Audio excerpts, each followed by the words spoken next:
Olá! Iniciamos nosso estudo sobre conjuntos redundantes em 6 estrelas álgebras com esse primeiro vídeo. E nesse primeiro vídeo faremos a introdução do que é um conjunto redundante em uma 6 estrelas álgebra e também vamos olhar alguns exemplos. Então vamos começar pela definição. Então, definição de um conjunto redundante em uma 6 estrelas álgebra. Então eu digo que um conjunto X de A é irredundante se somente se para todo elemento de X esse elemento não pertence à álgebra gerada pelos demais elementos. Então é basicamente uma propriedade de separação. Então eu tenho o conjunto X aqui e eu digo que ele é irredundante se para todo elemento que eu pegar desse conjunto, eu consigo separar esse elemento dos demais elementos. Consigo separá-lo através de uma 6 estrelas subálgebra. No caso, a 6 estrelas subálgebra é a 6 estrelas álgebra gerada por esses demais elementos. Então é basicamente uma propriedade de separação em que eu separo o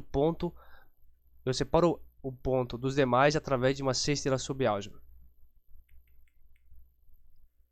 Então, uma outra forma análoga de olhar essa definição é dado, por exemplo, um ponto qualquer, por exemplo, esse azul, eu pego os demais elementos e pego a 6 estrelas subálgebra gerada pelos demais elementos. Esse ponto azul não vai pertencer a essa 6 estrelas subálgebra.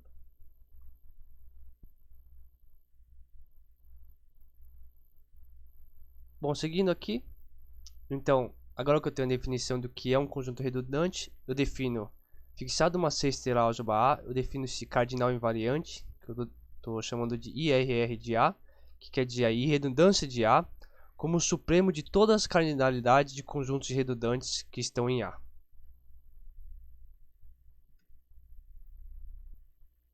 Então, dado uma 6 estrelas álgebra A, eu considero todos os conjuntos redundantes em A, eu pego o supremo das cardinalidades desses conjuntos, e isso é o que eu estou definindo como irredundância do conjunto A. Vamos agora para uma observação simples.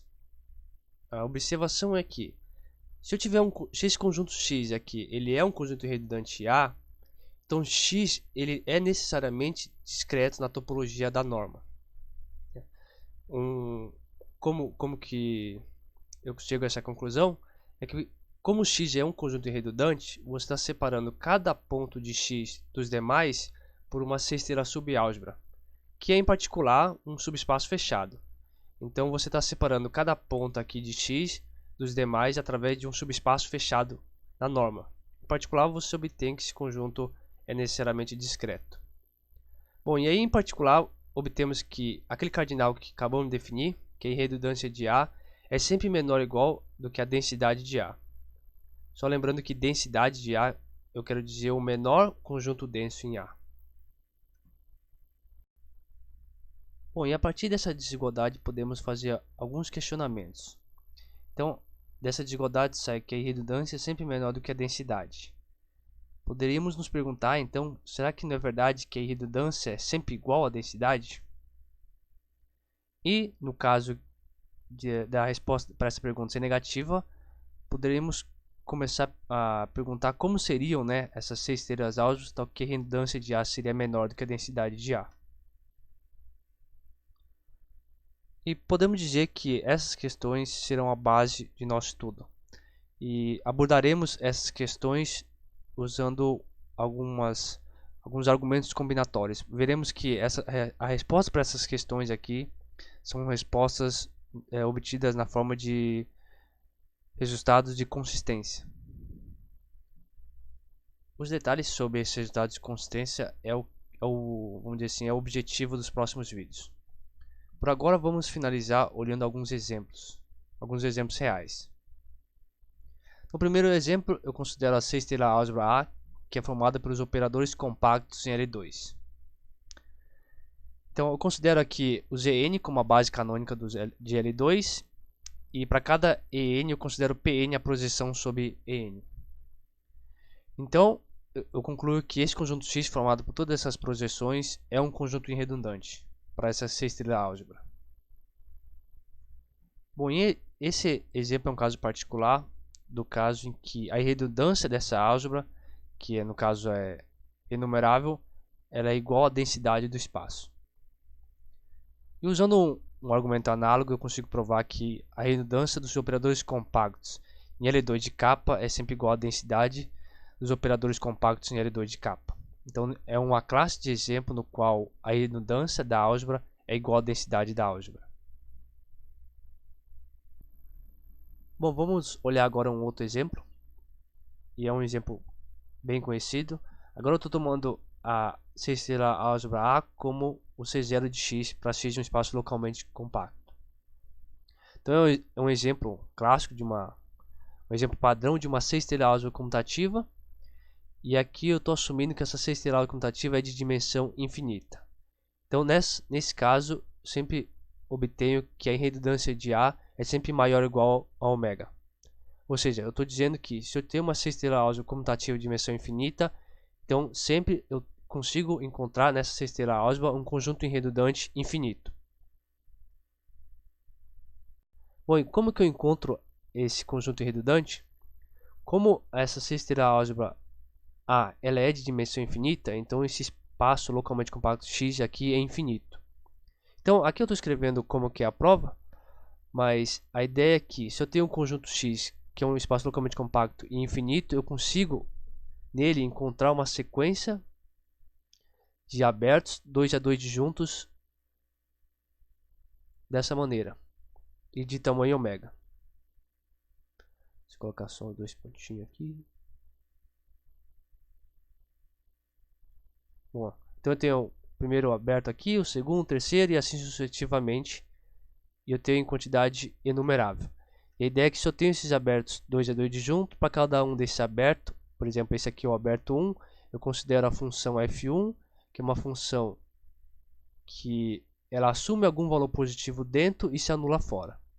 E eu vou fazendo isso sucessivamente. Aqui é o f2, o f3 e assim por diante. E a ideia é que o conjunto formado por todas essas funções forma um conjunto irredundante para essa C-estrela álgebra. Bom, o que foi parecido com esse exemplo e com o exemplo anterior é que em ambos eu construí um conjunto de tal forma que um elemento, nesse caso o Fn, lá era os Pn, multiplicado por outro elemento, era sempre igual a zero, né? Então, nos dois exemplos eu tinha um conjunto que era redundante e eles tinham essa propriedade que o produto de qualquer dois deles era sempre zero, ou seja, eram elementos 2 a 2 ortogonais. Então veremos no próximo vídeo que essa propriedade na verdade é uma propriedade que garante que o conjunto é redundante. Bom, e esse exemplo tem uma particular importância. Então provamos aqui que se eu tiver uma C-estrela álgebra comutativa de dimensão infinita, a redundância desse conjunto é infinita. Ou seja, eu consigo encontrar pelo menos um conjunto enumerável infinito nessa álgebra. E por que esse resultado é interessante, é importante? Porque com ele eu consigo provar o seguinte teorema. Então toda vez que eu tiver uma C-estrela álgebra de dimensão infinita, observe aqui que eu já não tenho a palavra comutativa, né? Então aqui quer dizer qualquer C-estrela álgebra de dimensão infinita. Então eu sei que essa C-estrela álgebra possui um conjunto irredundante infinito. E para provar isso, eu uso o fato de que se eu tenho uma C-estrela álgebra de dimensão infinita, então essa C-estrela álgebra contém uma C-estrela subálgebra comutativa de dimensão infinita da forma C0 de x. Bom, aí eu aplico, já sei que o C0 de x possui um conjunto irredundante infinito. E em particular, esse conjunto irredundante permanece irredundante em A, e eu concluo que A possui então um conjunto irredundante infinito. Bom, e esse resultado de que uma C-estrela álgebra de dimensão infinita possui uma C-estrela subálgebra comutativa de dimensão infinita é um resultado de T. Ogasawara. Ele prova que se a C-estrela álgebra tem dimensão infinita, então nessa C-estrela álgebra você tem algum elemento autoadjunto, tal que o espectro dele é infinito. E aí você consegue provar então que a C-estrela álgebra gerada por esse elemento é uma C-estrela álgebra de dimensão infinita e comutativa. Bom, e com esse resultado eu finalizo esse primeiro vídeo. Só vou fazer uma última observação em relação às referências. Então, como referência principal aqui, eu vou colocar como a minha tese de doutorado. Bom, obrigado. Até o próximo.